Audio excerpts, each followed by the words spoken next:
আশুলিয়া হত্যাকাণ্ড ট্রাইব্যুনালে আনুষ্ঠানিক অভিযোগ দাখিল।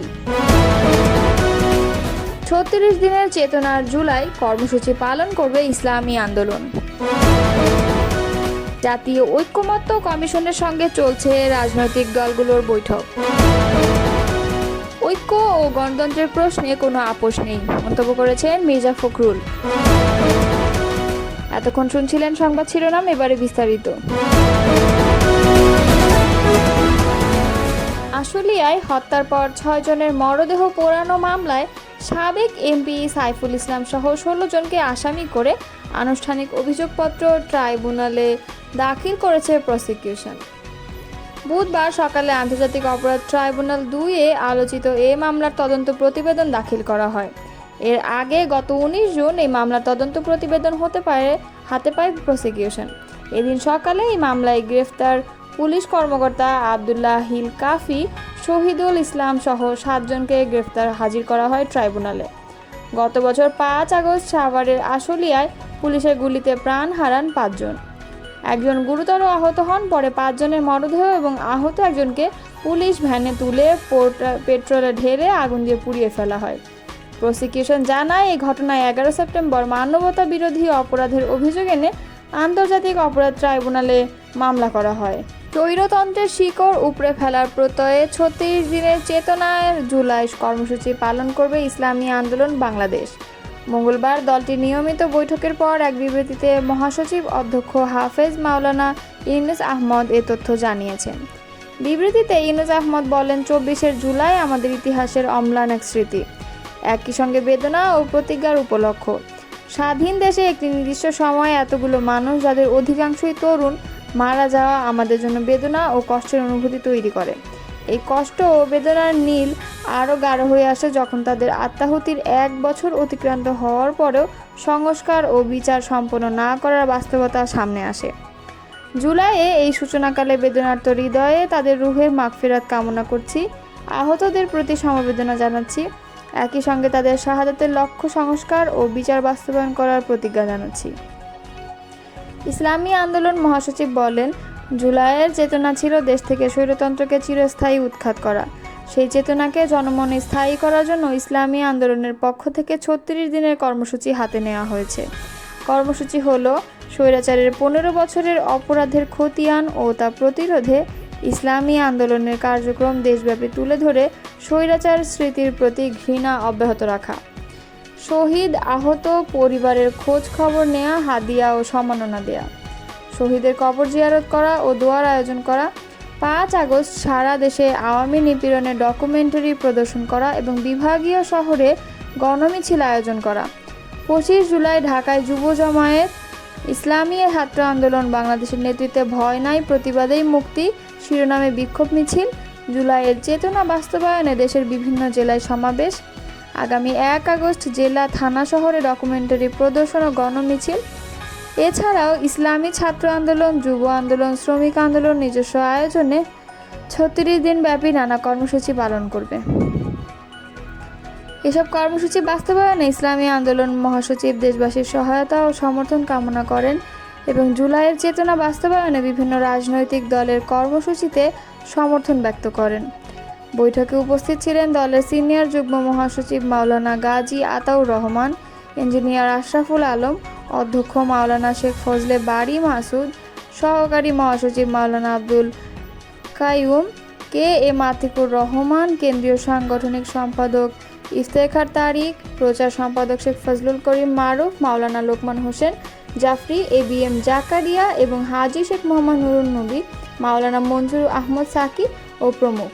রাজনৈতিক সংস্কার নিয়ে জাতীয় ঐকমত্য কমিশনের সঙ্গে বিভিন্ন দলের দ্বিতীয় পর্যায়ে ৭ম দিনের বৈঠক শুরু হয়েছে। আজ বুধবার সকাল ১১টা ৮ মিনিটে রাজধানীর ফরেন সার্ভিস একাডেমিতে এই বৈঠক শুরু হয়। বৈঠকে বিএনপি, জামায়াত সহ বিভিন্ন দলের নেতারা অংশ নিচ্ছেন। বৈঠকের আলোচ্যসূচিতে রয়েছে নির্বাচনী এলাকা নির্ধারণ, তত্ত্বাবধায়ক সরকার ব্যবস্থা এবং রাষ্ট্রপতির ক্ষমা প্রদর্শনের বিষয়। জাতীয় ঐকমত্য কমিশনের সহসভাপতি অধ্যাপক আলী রিয়াজের সভাপতিত্বে বৈঠকে কমিশনের সদস্য সফররাজ হোসেন, বিচারপতি এমদাদুল হক, ডক্টর বদিউল আলম মজুমদার ও ডক্টর আয়ুব মিয়া উপস্থিত আছেন। সংস্কারের লক্ষ্যে কমিশন দ্বিতীয় পর্বে রাজনৈতিক দলগুলোর সঙ্গে বিষয়ভিত্তিক আলোচনা করছে। এই পর্যায়ে 20টি প্রস্তাব নিয়ে আলোচনা পরিকল্পনা থাকলেও এখন পর্যন্ত 9টি প্রস্তাব নিয়ে আলোচনা হয়েছে। এর মধ্যে মাত্র 2টি বিষয় পূর্ণ এবং কয়েকটি বিষয়ে আংশিক ঐকমত্য রয়েছে। তবে কোনো প্রস্তাবই এখনও চূড়ান্তভাবে বাতিল হয়নি।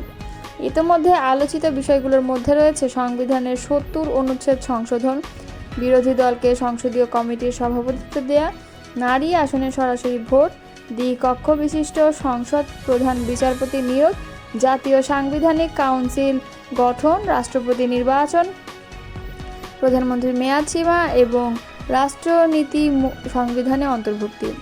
এনসিসির পরিবর্তে সাংবিধানিক ও সংসদবিধি প্রতিষ্ঠানের নিয়োগ কমিটি গঠনের নতুন প্রস্তাবও উঠে এসেছে।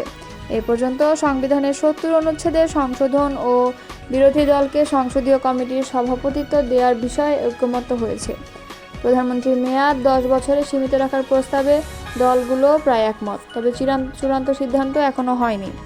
বিএনপির অবস্থান হলো এনসিসি বা অনুরূপ কমিটি গঠনের বিধান সংবিধানে না রাখলে তারা প্রধানমন্ত্রীর মেয়াদ সংক্রান্ত প্রস্তাব মেনে নেবে। গত 29 জুনের বৈঠকে অধ্যাপক আলী রিয়াজ বলেছেন, 16 জুলাই আবু সাইদের শাহাদাত বার্ষিকীতে সব দল মিলে জুলাই সনদে স্বাক্ষর করার স্বপ্ন দেখছেন তারা। তবে তা কতটা বাস্তবায়ন সম্ভব তা নির্ভর করছে রাজনৈতিক দলগুলোর সদিচ্ছার উপর।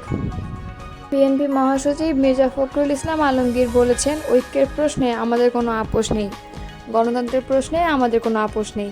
মঙ্গলবার রাজধানীর চীন মৈত্রী সম্মেলন কেন্দ্রে বিএনপি আয়োজিত গণ অভ্যুত্থান 2024 জাতীয় ঐক্য ও গণতান্ত্রিক অভিযাত্রা শীর্ষক অনুষ্ঠানে তিনি এই কথা বলেন।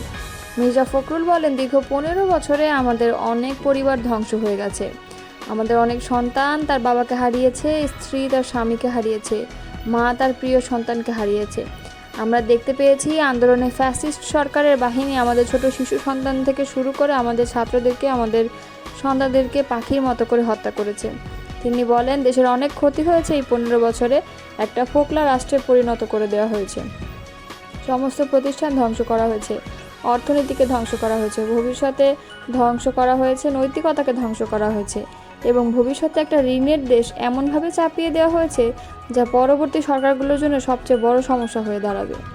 বিএনপি মহাসচিব বলেন, ফ্যাসিস্ট পালিয়ে যাওয়ার একটা সুযোগ সৃষ্টি হয়েছে।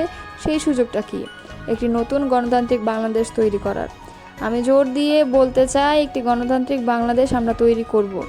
আমরা পরিবর্তনে বিশ্বাস করি বলেই 27 দফা রাষ্ট্র সংস্কারের কর্মসূচি নিয়েছিলাম 22 সালে। তারও আগে 16 সালে ভীষণ 2030 দিয়েছিলেন বেগম খালেদা জিয়া। মির্জা ফখরুল বলেন, রিফর্ম বা সংস্কারের কথা তো আমরা বলছি আগে। এখন অন্তত সুচতুরভাবে একটি প্রোপাগান্ডা চালানো হচ্ছে যে বিএনপি সংস্কার মানছে না, আর মানছে না বলেই দেরি হচ্ছে। এটা নিয়ে মিডিয়া ও সামাজিক মিডিয়াতে ক্যাম্পেইন হচ্ছে যে বিএনপি সংস্কার মানছে কি মানছে না। তিনি বলেন, স্বাধীনতা সার্বভৌমত্বের প্রশ্নে আমরা কখনো আপোষ করিনি, কোনোদিন করব না। বেগম খালেদা জিয়া আমাদেরকে সেই পথে শিখিয়েছেন, আমাদের নেতা জিয়াউর রহমান আমাদেরকে সেই পথ দেখিয়েছেন, আর এখন আমাদের তরুণ নেতা তারেক রহমান দীর্ঘ 8-9 বছর ধরে আমাদেরকে সেই পথে এগিয়ে নিয়ে এসেছেন। সেখান থেকে আমরা আরও শক্তিশালী হয়েছি, আমাদের আত্মবিশ্বাস আরও বড় হয়েছে।